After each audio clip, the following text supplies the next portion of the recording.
Bonjour à tous, amis de Fastmatics. S'il vous plaît, abonnez-vous à cette chaîne YouTube pour apprendre les maths des zéros, s'il vous plaît, et partagez avec vos amis. Aujourd'hui, nous allons étudier le 5e cas de pourcentage. Un sujet hyper important pour la vie et c'est comment appliquer un pourcentage d'augmentation. Pour cela, nous allons regarder un exemple.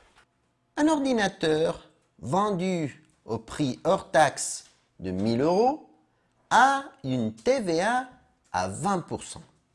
Quel sera le prix, toute taxe comprise? Rappelez-vous que tous les problèmes de pourcentage peuvent être résolus avec une règle de 3.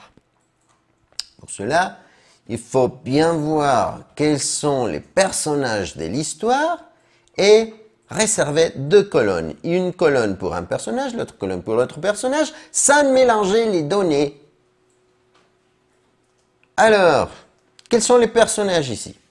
Nous avons le prix, c'est-à-dire l'argent, et nous avons le pourcentage. Alors, les euros et le pourcentage. Dans ce problème, on voit que 1000 € est l'argent pour le vendeur.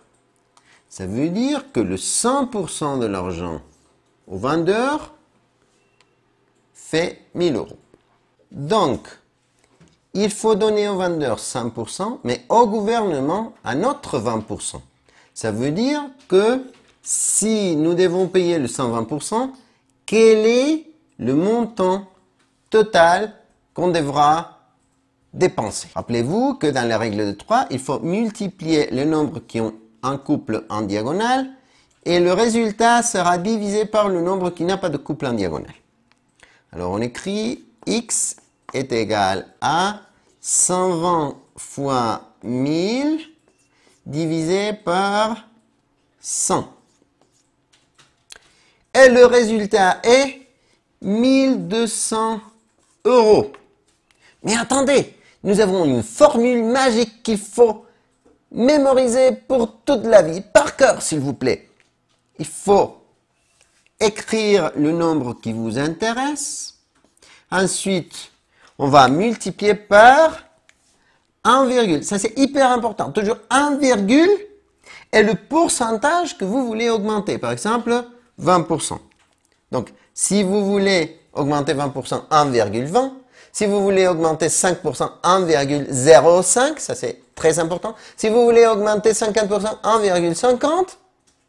Et ça va nous donner automatiquement la quantité d'origine augmentée en 20%.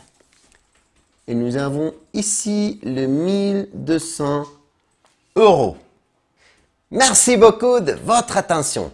À la prochaine, chers amis.